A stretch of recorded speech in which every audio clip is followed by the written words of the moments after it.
பஞ்சபூத சகல பிரேத புனித ஆத்மாவுக்கும் உங்களுக்கும் உங்கள் கூட வர்ற ஆன்மாக்களுக்கும் கோடான கோடி பாத நமஸ்காரம். ஆத்ம ஞான ரகுநாத சேதுபதி மன்னரே போற்றி போற்றி. யோக ஞான சித்த ராஜகுரு சாமி.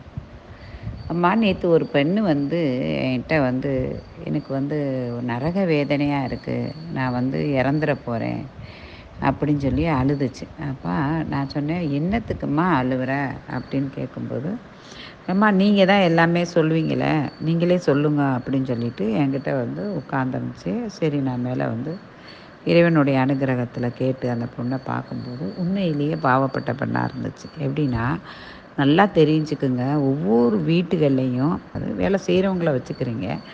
அப்படி வேலைக்கு செய்கிறவங்க அந்த டயத்துக்கு வேலைக்கு வருவாங்க.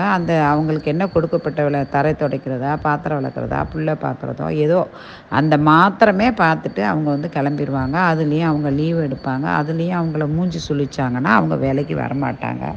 அவங்கள சட்டத்திட்டங்கள்லாம் பேசுவாங்க. இந்த மாதிரி பல. ரெண்டாவது, இப்போல்லாம் வேலை செய்கிறவங்களுக்குன்னே சங்கம், அது உறுப்பினர், அவங்கள கொண்டாந்து யார் விட்டுருக்காங்க, ஏஜெண்ட் மூலியமாக வர்றது, இந்த மாதிரி ஒரு கேட்டகரியிலே இருக்காங்க. ஒரு வேலை செய்கிறவங்களுடைய இது இவ்வளவு இது இருக்குது. ஆனால் ஒரு திருமணம் பண்ணிட்டு வரக்கூடிய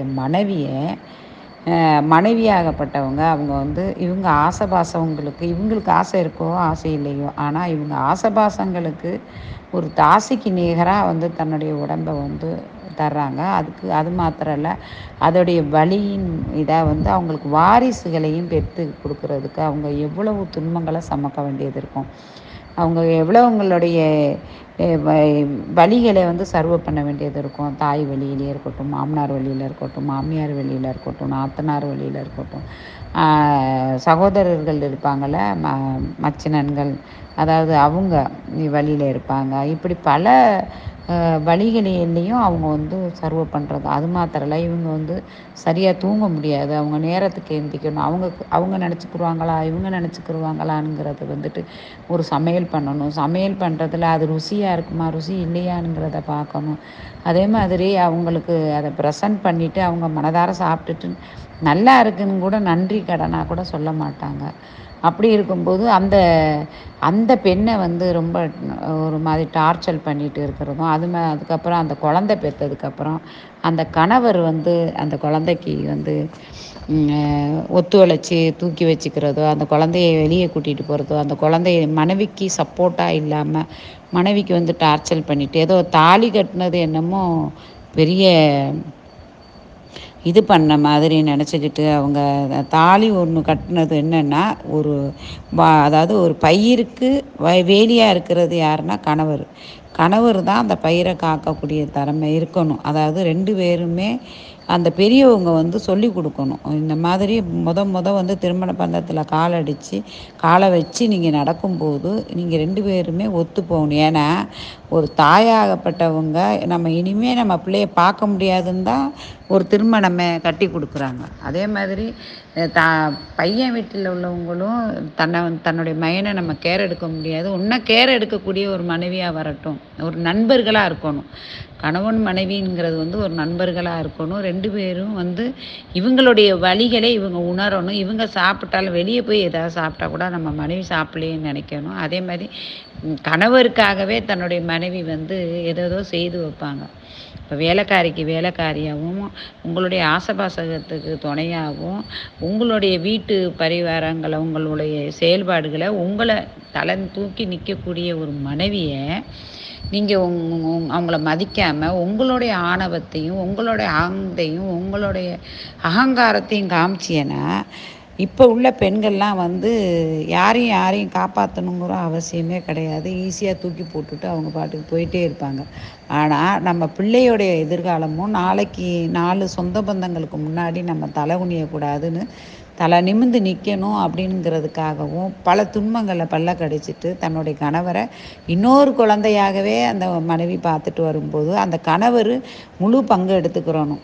அந்த பங்கு எடுக்க முடியாத விஷயத்தில் மனைவி, இப்போல்லாம் நிறைய மனைவிமார்கள் வேலைக்கு போகிறாங்க. வேலைக்கு போயிட்டு தன்னுடைய கணவரையும் பார்க்குறாங்க, பிள்ளையும் பார்க்குறாங்க. அவங்க சம்பாத்தியத்தை அவங்க வந்து பேங்கில் போட்டு வச்சுட்டு அவங்க ஜாலியாக ஒரு படத்துக்கு போவோம், ஜாலியாக அங்கே சுற்றுவோம், இங்கே சுற்றுவோங்கிறது இல்லாமல் மொத்தத்தையும் ஜெயில் வாழ்க்கை மாதிரி தன்னுடைய கணவருக்கே தன்னை அர்ப்பணம் பண்ண போது, அந்த கணவர் வந்து தன்னுடைய மனைவியோடைய உணர்வுகளையும் உணர்ச்சிகளையும் புரிஞ்சு செயல்படணும். எல்லாரும் நினச்சிக்கிறாங்க பிள்ளைய தூக்கிட்டு போகிறதுனாலையோ, பிள்ளைய கொஞ்சுறதுனாலையோ, பிள்ளைய ஒரு கணவர் தூக்கி வச்சுக்கிட்டதுனாலையோ ஒரு கணவர் வந்து அடிமையாவாங்கங்கிறது கிடையாது. கணவர் தன்னுடைய பெண்டாட்டிக்கு, தன்னுடைய மனைவிக்கு, அவளுடைய உணர்ச்சிகளுக்கு கட்டுப்பட்டு அவளுக்கு உதவியாக இருக்கிறது தான் உண்மை. இதிலெல்லாம் ஆண்மைத்தன்மையை காட்டக்கூடாது. ஆண்மையும் அகங்காரத்தையும் கோபத்தையும் காட்டவே கூடாது. இதே மனைவி ஒரு நிமிஷம் கோவப்பட்டாலோ வச்சாலோ உங்கள் கதி என்ன ஆகும்? அதை ஏன் நீங்கள் யோசிக்க மாட்டேங்கிறீங்க? பெண்களை ஏன் அடிமைத்தனமாக நினைக்கிறீங்க? இன்னும் அப்படி நினைக்காதீங்க. உங்களுக்கு வயதான உங்களுடைய அப்பா அம்மாவை உங்களுடைய துணை உள்ளவங்களை கவனிக்கிறாங்களா, அதுவே பெரிய சந்தோஷம். இப்போ உள்ளவங்க அவங்கவுங்க குடும்பத்தையே அவங்க கவனிக்க மாட்டேங்கிறாங்க. உங்கள் குடும்பம் டைவர்ஸ் வரையும் போகக்கூடாது, பிரிஞ்சு போகக்கூடாதுன்னு இருந்தால் ஒரு மனைவியை நீங்கள் எவ்வளோ கேர் எடுத்து பார்க்கணுமோ அவ்வளோ பார்க்க வேண்டிய ரொம்ப ரொம்ப அவசியம். அதுதான் உண்மை. அதுக்கப்புறம் வந்து இவங்க காயங்களை படுத்த ஒரு மனைவியாகப்பட்டவங்களுக்கு என்ன ஆகும்? இந்த மாதிரி வாழ்க்கை எனக்கு தேவைதானான்ட்டு அவங்க வெளியே கிளம்பிட்டாங்க. ஒரு ஒரு ஒரு பக்கம் அவங்க இதயம் உடஞ்சிருச்சு, மனசு உடஞ்சிருச்சு அப்படின்னா அவங்க வந்து ஒருபோதும் வந்து அவங்கள வந்து திருப்பி கொண்டு வர முடியாது. இப்போ வந்து சொல்வதெல்லாம் உண்மையை பற்றி ஒருத்தவங்க கொண்டு வந்து காமிச்சாங்க. 2 குழந்தை பெற்றிருக்காரு. அவங்க முஸ்லீமு. தன்னுடைய மனைவியே வந்து தவறானவ, அவள் வந்து நடத்த கெட்டவ, நல்லவ இல்லை, அவள் எனக்கு மனைவியே கிடையாதுன்ட்டு சொல்லியிருந்தாப்புல சொல்வதெல்லாம் உண்மையில்.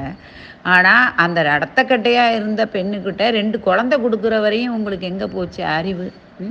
அந்த பெண்ணுக்கு வந்து இப்போ நீங்கள் உங்களுக்கு வந்து அவள் வந்து கெட்டவளா தெரியுமா? அன்னைக்கு அந்த காலகட்டம் ஒரு குழந்தை பெற்று எடுக்கிறதே உயிரை கொடுத்து பெற்றுக்க வேண்டியது இருக்கும்.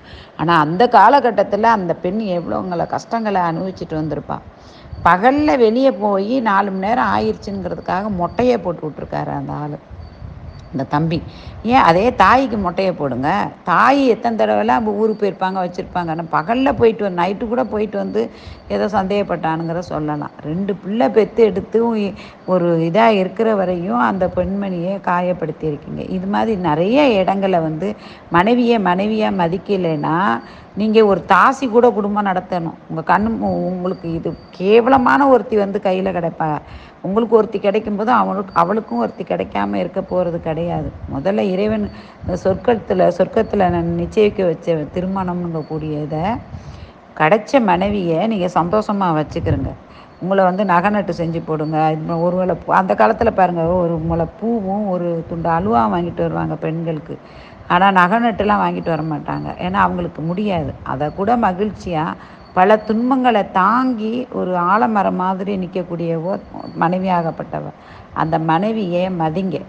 இல்லைன்னா ஒரு நிமிஷத்தில் உங்கள் வாழ்க்கை அழிஞ்சு போயிடும். ஒவ்வொரு ஆண்களும் தனக்கு மனைவி திருமணம் பண்ணாதீங்க. பண்ணியேன்னா தன்னுடைய மனைவிக்கு கொடுக்கக்கூடிய அங்கீகாரம், மனைவி கொடுக்கக்கூடிய உணர்ச்சிக்கு தகுந்த மாதிரி ஒரு பாசங்கள், அவங்க மனைவிக்கு கொடுக்கக்கூடிய பார்ட்னராக இருக்கக்கூடிய நீங்கள் முழுமையாக கொடுங்க. ஏன்னா இந்த மனைவியாகப்பட்டவங்க வந்து பக்கத்து வீட்டுக்காரனை போய் ஆசைபாசங்களாக இருக்கட்டும், ஒரு ஒரு ரசிக்கக்கூடிய விஷயங்களாக இருக்கட்டும், பக்கத்தில் போய் ஒரு பொருள் வாங்கக்கூடிய பொருளாக இருக்கட்டும், இந்தாங்க அந்த குழந்தைய பார்த்துக்கிறங்க, இந்த குழந்தைய வச்சுக்கிறங்க, நம்ம பிள்ளைய ஸ்கூலுக்கு கூப்பிட்டு போங்க, நம்ம பிள்ளைய நல்லா பாருங்கள், நம்ம பிள்ளைய கேர் எடுத்துக்கிறங்கன்னு சொல்லக்கூடிய இது பக்கத்து வீட்டுக்காரன்ட்ட கேட்க முடியாது, கணவர்கிட்ட தான் கேட்க முடியும். அந்த கணவர் வந்து சரி இல்லைன்னா கூடிய சீக்கிரமே உங்கள் வாழ்க்கை அழிஞ்சு போகணுங்கிறது உறுதி. தயவு செய்து ஒவ்வொரு ஆண்களும் மாற்றிக்கிறங்க, அது நல்லது. நிறைய விஷயங்களை நான் சொல்லலாம். ஆனாலும் எனக்கு இது யூடியூப்பில் இவ்வளோ தான் என்னால் சொல்ல முடியும். அடுத்த பதிவில் கணவர்களுக்கும் வரக்கூடிய துன்பங்களையும் நான் பதிவு விடுறேன். பெண்களுக்காக இது வந்து பெண்களுக்காக, சில பெண்களுக்காக காப்பாற்றப்பட வேண்டும் அப்படிங்கிறதுக்காகவே இந்த பதிவை நான் வந்து பதிவிடுகிறேன். ஹர ஹர மகாதேவ்.